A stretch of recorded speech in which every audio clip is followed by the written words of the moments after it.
पायाभूत सुविधा बदलत आहेत, रेल्वे असेल, हवाई वाहतूक असेल किंवा इतर रोड असतील, यामुळे आता येत्या काळामध्ये कसे बदल घडतील आगामी अर्थव्यवस्थेवरती? मला गोखले वाटतं सर, हां, तुम्हीच. मला वाटतं की जेव्हा पायाभूत सुधारणा करण्याकरता सरकार खर्च करतं तेव्हा निश्चितच त्यामुळे सुधारणा तर होतेच, एम्प्लॉयमेंट जनरेशन होते, त्याचे पैसे हे लोकांपर्यंत पोहोचतात आणि पुन्हा त्यातनं डिमांड मागणी तयार होते.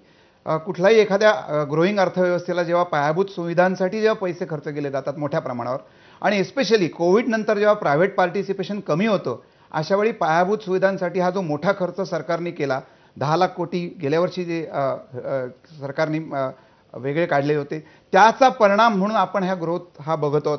आज अर्थव्यवस्था 7-7.5% जर वाढत असेल तर त्याच्या कारणांमध्ये हे एक मुख्य कारण असतं की सरकारने केलेला खर्च, त्यामुळे प्रायव्हेट पार्टिसिपेशन वाढायला मदत होईल, एम्प्लॉयमेंट जनरेशन होईल. या सगळ्याचा एकत्रित परिणाम म्हणून ही आर्थिक सुधारणा आपल्याकडे होते. निश्चितच त्याचा येणाऱ्या काळात आपल्या भारताला नक्कीच फायदा होईल. आपली अर्थव्यवस्था गतिमान झालेली आहे. ती 3 ट्रिलियन इकॉनॉमीची जी आता 4 ट्रिलियन आणि 5 ट्रिलियन जी आहे तिथे आपण जाऊ काही वर्षात. या सगळ्याला कारणीभूत असणारे जे बदल आहेत ते गेल्या काही वर्षात आपण बघतोय. निश्चितच.